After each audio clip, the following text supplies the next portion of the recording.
I thought family was my anchor. Instead, they became the knife in my back. My parents didn't raise their voices. My sister didn't scream. The betrayal was delivered in a hushed, sterile courtroom, cold enough to freeze the air in my lungs. My mother's practiced, trembling whisper was the loudest sound. "We opened every door for you.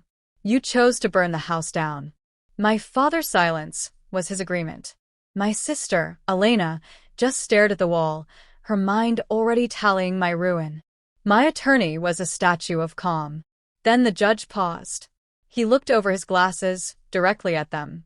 "I read about this woman's firm in a business journal last month," he said. "Before I explain how we got here, smash that subscribe button. This is what happens when blood turns to poison." My childhood home wasn't fractured. It was a beautifully curated museum. We were the picture-perfect suburban tableau. My father built a prestigious law practice in Chicago, a man who valued precedent above all else. My mother was the curator of our image, flawless holiday cards, impeccable lawns, and tears that fell on cue. Elena, my older sister, was the natural successor, absorbing our father's world like a birthright.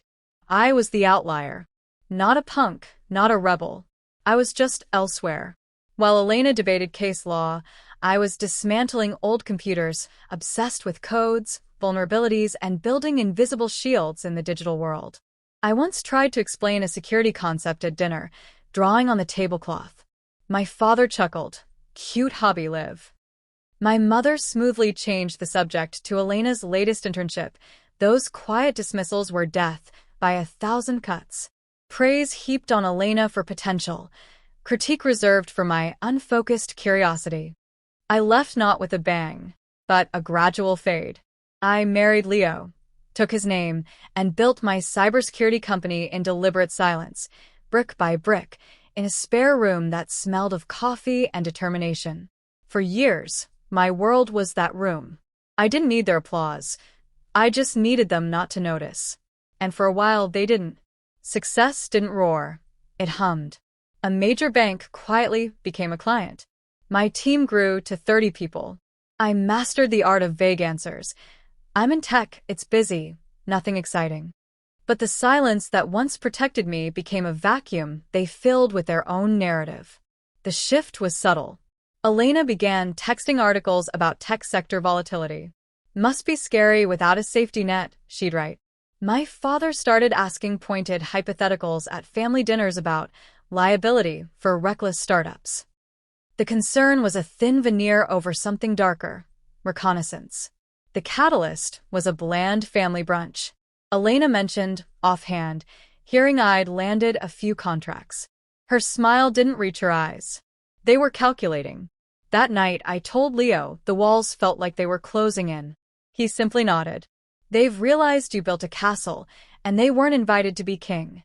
The legal summons arrived on thick, creamy paper.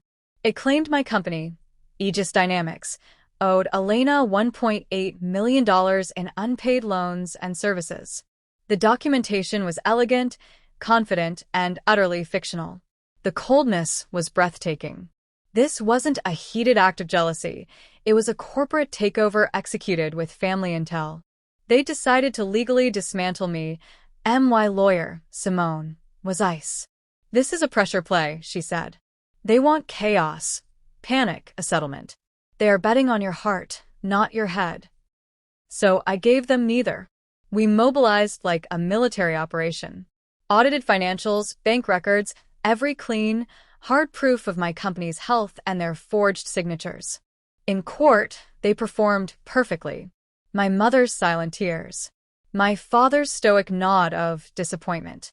Elena's attorney painted me as a chaotic, indebted dilettante. I sat, my breath steady, letting a lie swell to its full height. Then the judge, a weary-eyed man with a reputation for hating waste, stopped. He called the attorneys forward. A low conversation ensued. Elena's lawyer paled. Returning to his seat, the judge removed his glasses. "I'm perplexed," he began, his voice filling the silent room. "The petition describes a sinking ship. Yet, the defendant's records show a vessel not just afloat, but leading the fleet." He held up a financial journal. I recognized the company name. Aegis Shield's major national bank from latest breach attempt. An impressive feat for a failing enterprise. Elena shifted. My mother's tears dried instantly. The judge lifted our evidence. The signatures on these alleged contracts are forgeries. The financial obligations do not exist in any credible ledger. This petition isn't just flawed, it is a fabrication. He looked at my family, his gaze lingering on my father, the attorney. It is a rare and serious thing to attempt to use this court as a weapon. He dismissed the case with prejudice and referred it for potential criminal investigation. The gavel cracked like a bone. As we stood, my mother clutched my wrist. Olivia, we were scared for you. We just wanted to bring you back to safety. I gently removed her hand. You wanted to bring me back to control. I walked out, the door sealing shut on their crumbling performance. The aftermath was a quiet unraveling. Whispers of bar association reviews for my father. Elena's social media went dark. Their calls went unanswered. I didn't celebrate. I simply returned to my team, to my husband, to the life I'd built with my own hands. I learned the hardest lesson. Family isn't who you're born to. It's who stands in your truth when the world calls you a liar. Some people can only love you if you're smaller than them. Your growth feels like their betrayal. My victory wasn't in their fall. It was in my unwavering stand. And that ground is now unshakable. If you've ever had to choose between your family and your freedom, tell me where you're watching from in the comments. Your tribe is here.